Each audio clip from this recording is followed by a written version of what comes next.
Welcome back to the IBFP. Here's your host, Boxing News.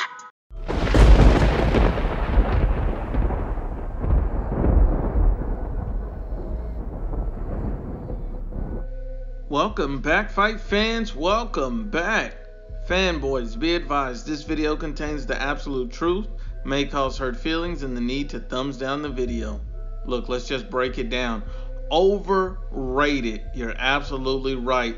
Tyson Fury is being overrated because of Deontay, the Bronze Bomber Wilder. And look, let me just be real about this situation. You know, Deontay Wilder is garbage truck juice. Everybody knows this man is garbage truck juice. He's one of the biggest hype jobs we've ever seen in the heavyweight division. And because of this single win, Tyson Fury is being overrated to the status of a fanboy god.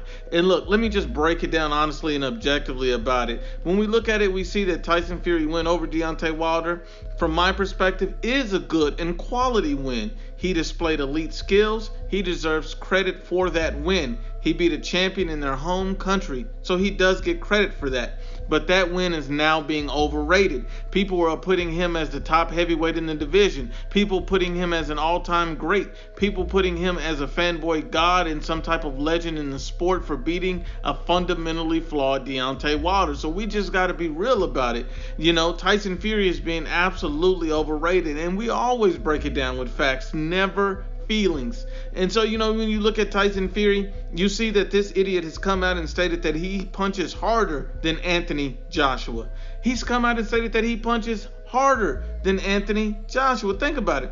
Tyson Fury is known as a pillow puncher in the heavyweight division, and now he's talking about he punches harder than Anthony Joshua. You know, the two hardest punchers in the division easily are Deontay Wilder and Anthony Joshua. Both of these guys have elite level power, period. That's not even close to being questioned, yet Tyson Fury is insisting that he punches harder than Anthony Joshua.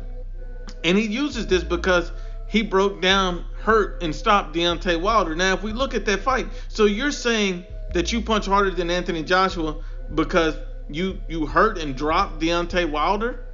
But Harold Sconiers, a local tomato can, a local Uber driver, you know, hurt and dropped Deontay Wilder. So you're saying that you punch harder than Anthony Joshua because you did what Harold Sconiers did. Are you serious?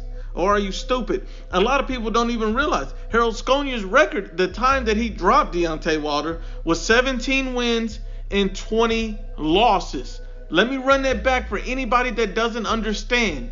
He only had 17 wins and 20 losses. His losses outweighed his wins when he dropped Deontay Wilder. This is absolute garbage truck juice. So you hit harder than Anthony Joshua because you dropped and hurt and stopped Deontay Wilder, but Harold Sconiers dropped him as well. A local tomato can, a local Uber driver. That's garbage truck juice.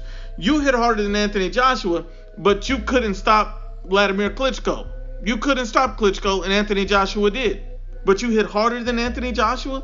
Make that make sense. Okay, let's say you say styles make fights. Okay, so why couldn't you stop Otto Wallin? I guarantee you Anthony Joshua within 3 rounds stops Otto Wallin. Otto Wallin was all over you. You couldn't get him off. You didn't have the power to get him off. You didn't have the power to get him out of there. Otto Wallin even hurt Tyson Fury in the 12th round of that fight. You got to be honest about this situation. Tyson Fury hits nowhere near the level of an Anthony Joshua. That's fanboy rhetoric. He's being overrated. And you see fanboys come out and co-sign this garbage. Co-sign this nonsense. Only a moron or a casual to boxing would co-sign this. You even say that Tyson Fury is saying that he's the greatest fighter in heavyweight who has ever lived in the history of boxing. So he's saying that he's the greatest fighter in heavyweight who's ever lived, period. Now that doesn't make any sense. And let me explain to you why. I've seen hundreds, if not even thousands of fanboys co-signing this garbage. Because you beat a fundamentally flawed Deontay Wilder, you're the greatest heavyweight who's ever lived? Are you serious? That has to be the dumbest thing I've ever heard. I mean, look at Tyson Fury, for example. So if you're the greatest heavyweight who's ever lived, then explain this. The greatest heavyweight that has ever lived doesn't need a gift decision over a bum, but that's what you got over John McDermott in your first fight. Because everybody knows John McDermott beat you. So we know you got a gift decision. And the greatest heavyweight boxer of all time does not need a gift decision over a bum, period. Okay, let's keep it going. The greatest heavyweight of all time doesn't struggle against lower tier competition like Otto Wallin. You made Otto Wallin come in there look like he was an elite fighter the way he put the smack down on Tyson Fury in that fight. You don't struggle against low tier competition if you're the greatest heavyweight of all time. This is nonsense. You know, and the greatest heavyweight of all time doesn't, avoid and duck difficult stylistic fights. And that's Dillian Whyte. He's ducked him on record twice. He's already said he'd fight Dillian Whyte for the WBC, diamond belt. Then he backed out and ducked it. Now he just said that he's not interested in facing Dillian Whyte, and he's willing to drop the WBC championship for it. So at the end of the day, if you're the greatest boxer of all time in the heavyweight division, and we know that Dillian Whyte's a stylistic nightmare for Tyson Fury. It's a stylistic fight where somebody's going to go to his body. Who in Tyson Fury's career was going to his body? Name anybody. Klitschko didn't. Wilder didn't.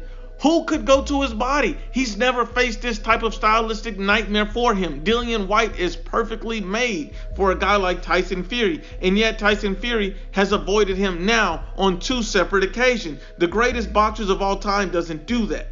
The greatest heavyweight fighter of all time doesn't consistently get dropped by bums. Let me break it down. The greatest heavyweight of all time doesn't consistently get dropped by bums. This guy was dropped by Nevin Padgett, a guy with 5 knockouts. That's garbage truck juice. This guy was dropped by Steve Cunningham, another Uber driver. That's garbage truck juice. The greatest heavyweight of all time doesn't go through this. This guy is absolute smoke and mirrors. Let's just be real about it.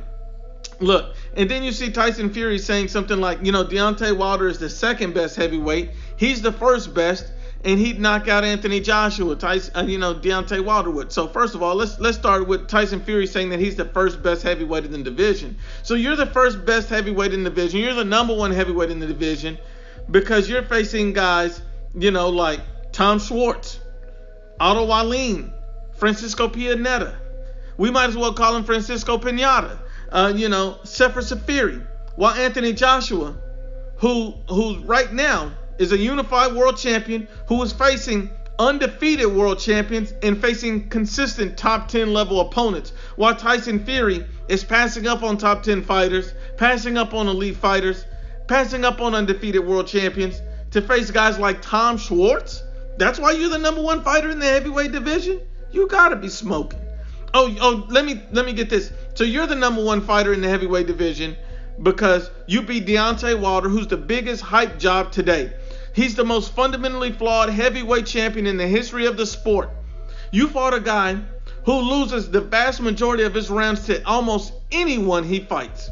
Because you beat him, that makes you the best heavyweight in the division today? Only a fanboy would not be able to see through this nonsense. This guy's smoking mirrors. Look, I'm going to just break it down even more honest for you. Because facts cannot be biased. There's a reason why Tyson Fury ducked Vladimir Klitschko rematch multiple times. There's a reason why. There's a reason why he ducked the Dillian Whyte smoke to face guys like Tom Schwartz and Otto Wallin. There's a reason for that. There's a reason why he went after Deontay Wilder and never targeted Anthony Joshua. He even turned down an opportunity to face a unified champion, to face the most fundamentally flawed Deontay Wilder in the world. Because we understand that he would get nothing but hype from fanboys because of the win. Don't be fooled. Only an idiot would. But once again, unbiased as always, it's the IBFP.